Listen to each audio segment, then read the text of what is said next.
The harmony of fluids. Why boundaries dictate the secret conversation between expansion and rotation. This sheet explores how the physical world of fluid dynamics mirrors the logical structures found in the state diagram and sequence diagram, moving from theoretical perfection to the messy reality of interaction. The architecture of flow. From logic to surface. The journey begins with a fundamental realization found in the derivation sheet. Any complex movement of a fluid, whether a massive storm or water in a pipe, can be broken down into two distinct personalities. The first personality is the expansion flow, which handles sources and sinks. The second is the vortex flow, which handles swirls and loops. The sequence diagram illustrates the logic behind their relationship.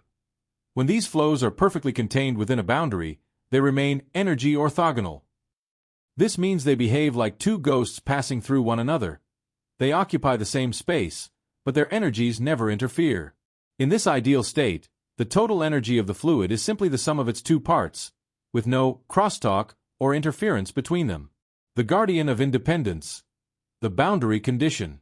The state diagram highlights the purposeful transition from this abstract theory to a practical demonstration. The secret to this independence lies at the edge of the container.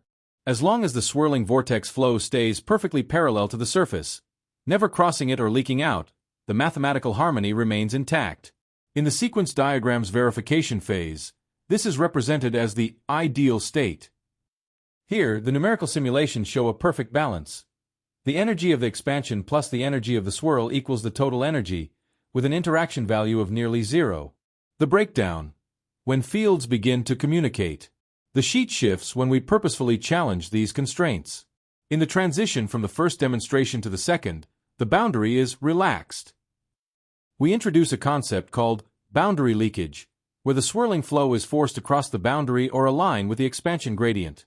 As shown in the state diagram, this is a profound moment of energy coupling. Suddenly, the two flow types are no longer independent. They begin communicating through the boundary.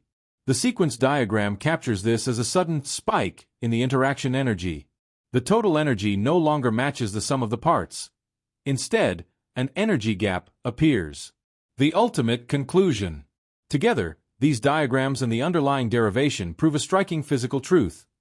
Energy conservation and the independence of flow types are not inherent properties of the fluids themselves.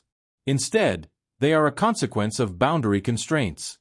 When boundaries are respected, the components are silent and separate. When boundaries are violated, the components interact, creating a complex, coupled system where energy is shared and transformed.